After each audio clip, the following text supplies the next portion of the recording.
विश्व जल दिवस 2026 के मौके पर आज बस्ती में एक ऐतिहासिक पहल की गई है। ग्लोबल साइंस एकेडमी यानी GSA ने समुद्री शासन की एक नई परिभाषा पेश करते हुए 5+5 ओशन डिकेड कॉन्फ्रेंस की डिजिटल प्रोसीडिंग्स को लॉन्च किया है। इस कार्यक्रम की अध्यक्षता करते हुए डॉक्टर अनिल प्रताप सिंह ने स्पष्ट किया कि अब समुद्री कानून 2026 को केवल अर्थव्यवस्था नहीं बल्कि सार्वजनिक स्वास्थ्य और लैंगिक न्याय की दृष्टि से देखा जाना चाहिए। सत्र के दौरान डॉक्टर सिंह ने ऋग्वेद और महात्मा गांधी के दर्शन का उल्लेख करते हुए जल को एक सभ्यतागत मूल्य बताया है। चर्चा में तटीय क्षेत्रों की महिलाओं, ओशन विंडो की सुरक्षा, मछली पकड़ने वाले समुदाय में स्वास्थ्य सुविधाएं और मानव तस्करी जैसे गंभीर मुद्दों पर 6 प्रमुख शोध पत्र भी पेश किए हैं। डॉक्टर शिल्पा नंदी और डॉक्टर तुलिका चक्रवर्ती के शोध पत्रों को विशेष रूप से सराहा गया। इस खास तकनीक चर्चा में कनाडा से डॉक्टर अवनीश जॉली और इटली की यूनिवर्सिटी ऑफ टेरामो से के विद्वान भी शामिल हुए।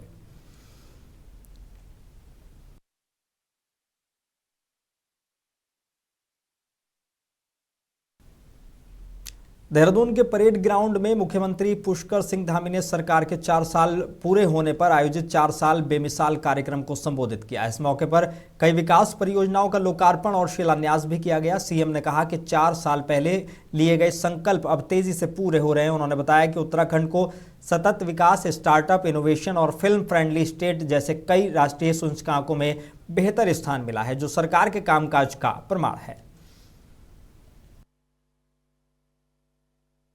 काफी कम था और कई चुनौतियां थी। आप सबको पता है, कोरोना महामारी भी उस समय पूरी तरह से हावी थी, लेकिन मेरा विश्वास अडिग था कि हम उत्तराखंड को देश के अग्रणी राज्य के रूप में स्थापित करेंगे।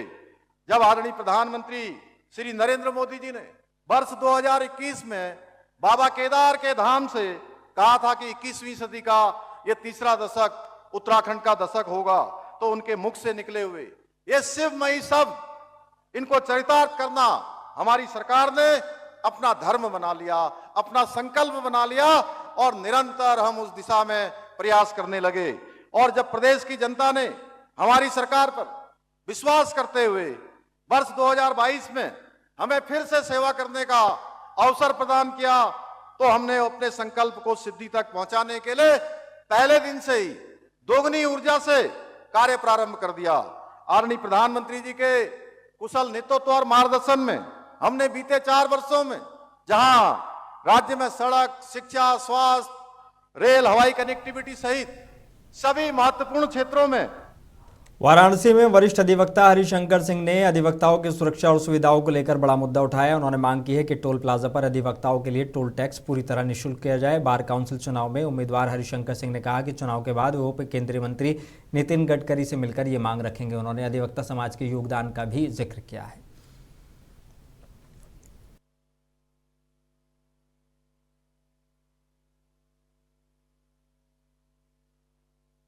टोल टैक्स के बारे में कुछ दिन पहले, कुछ साल पहले गडकरी साहब को हम लोगों ने बार काउंसिल की तरफ से ये दिया था कि कम से कम अधिवक्ता समाज को छूट टोल टैक्स से टोल प्लाजा पर दे दिया जाए।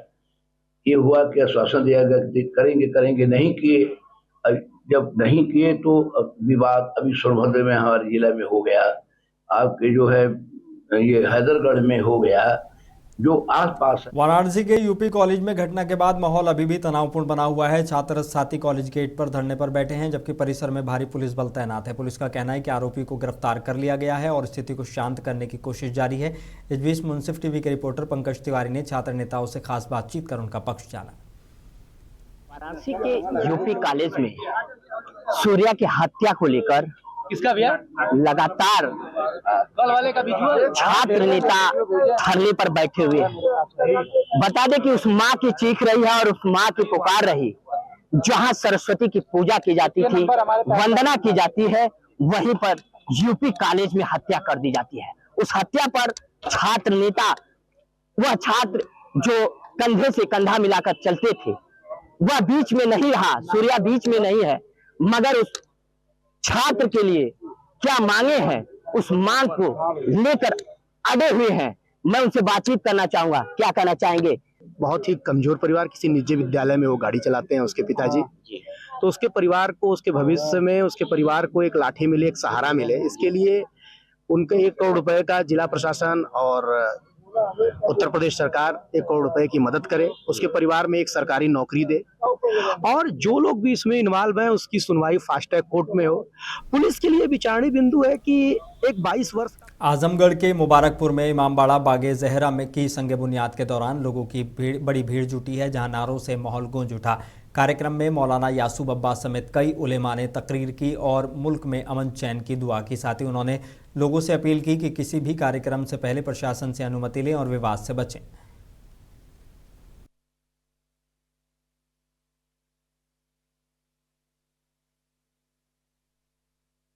ईरान के ऊपर ये जंग थोपी गई है। ईरान ने ये जंग अपनी तरफ से शुरू नहीं की है, ईरान के ऊपर जंग थोपी गई। गलती अमेरिका और इजराइल से हो गई।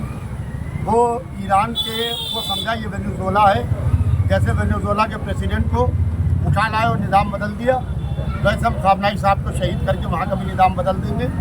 और हम वहाँ मोहम्मद रज़ा शाह पहलवी और उनकी फैमिली को पूरी तरीके से इख्तियार मिल जाएंगे। उन्हें ये मालूम नहीं था कि यहाँ निज़ाम मरजइयत है और यहाँ निज़ाम विलायत है, लिहाजा यहाँ के ऊपर। अमरोहा जिले के नौगांवा सादात में यूपी सरकार के 9 साल पूरे होने पर भव्य कार्यक्रम का आयोजन किया गया। मुख्य अतिथि शिक्षक विधायक डॉक्टर हरि सिंह ढिल्लों ने सरकार की उपलब्धियां गिनाते हुए कहा कि प्रदेश में शिक्षा, स्वास्थ्य, कानून व्यवस्था और रोजगार के क्षेत्र में बड़ा बदलाव आया है।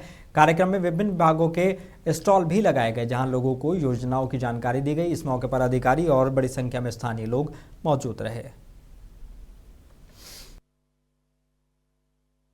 सादात में एक कार्यक्रम हुआ है, ये सरकार के 9 साल के संदर्भ में और सरकार की उपलब्धियों के बारे में बताया गया है। निश्चित रूप से मुझे कहने की बहुत ज़रूरत नहीं है कि सरकार ने 9 साल में बहुत काम किया है। हर क्षेत्र में, चाहे महिलाओं का हो, व्यापारियों का हो, कर्मचारियों का हो, शिक्षकों का हो, सारे क्षेत्रों में बगैर किसी भेदभाव के, जाति, बिरादरी, धर्म और संप्रदाय से ऊपर उठकर सबका साथ, सबका विकास और सबके विश्वास के साथ। झांसी के बल्लमपुर रोड राजगढ़ क्षेत्र में सरकारी जमीन पर कब्जे का मामला सामने आया है। आरोप है कि दबंगों ने पिलर और फेंसिंग तोड़कर जेसीबी से समतलीकरण कर अवैध प्लॉटिंग शुरू कर दी है। शिकायतकर्ता मोहम्मद रशीद अंसारी का कहना है कि वो 2 साल से लगातार शिकायत कर रहे हैं, लेकिन कोई कार्रवाई नहीं हो रही है। नगर निगम की निष्क्रियता से भूमाफियाओं के हौसले बुलंद हैं। अब देखना होगा कि प्रशासन इस पर क्या कदम उठाता है। मैं जमीन के संबंध में समस्या लेके आया हूँ नगर आयुक्त जी के पास। ये राजगढ़ बिजौली, ये बिजौली क्षेत्र में जो बल्लमपुर रोड पे जो कुछ 2325 नंबर है, 247 नंबर है, ऐसे कुछ जमीनों पर जो है अवैध रूप से कब्जा किया जा रहा है।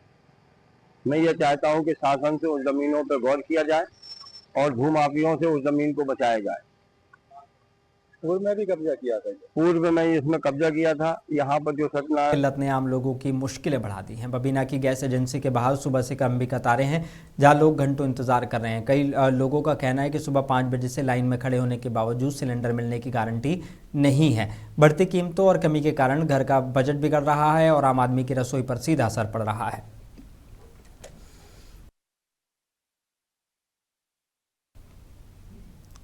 बिजनौर में वन विभाग में कथित भ्रष्टाचार का मामला सामने आया है, जहां 4 लाख रुपए की रिश्वत से जुड़ा एक ऑडियो वायरल हो रहा है। ऑडियो में दीपक बंसल और वन विभाग दरोगा मदन का नाम सामने आ रहा है। आरोप है कि पेड़ कटवाने के मामले में सेटलमेंट के नाम पर पैसे लिए गए।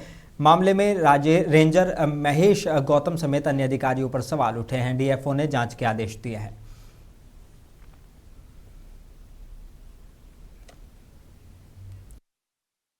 सीतापुर में शहीद दिवस के मौके पर समता युवा मंच द्वारा युवा सम्मेलन और संकल्प रैली का आयोजन किया गया। कार्यक्रम में सैकड़ों युवाओं ने हिस्सा लेकर शहीद भगत सिंह, सुखदेव और राजगुरु को श्रद्धांजलि दी। इस दौरान देशभक्ति गीतों और विचारों के जरिए युवाओं को जागरूक किया गया। रैली निकालकर युवाओं ने नशा मुक्त समाज, समानता और भाईचारे का संकल्प लिया और शहीदों के सपनों को साकार करने का संदेश दिया।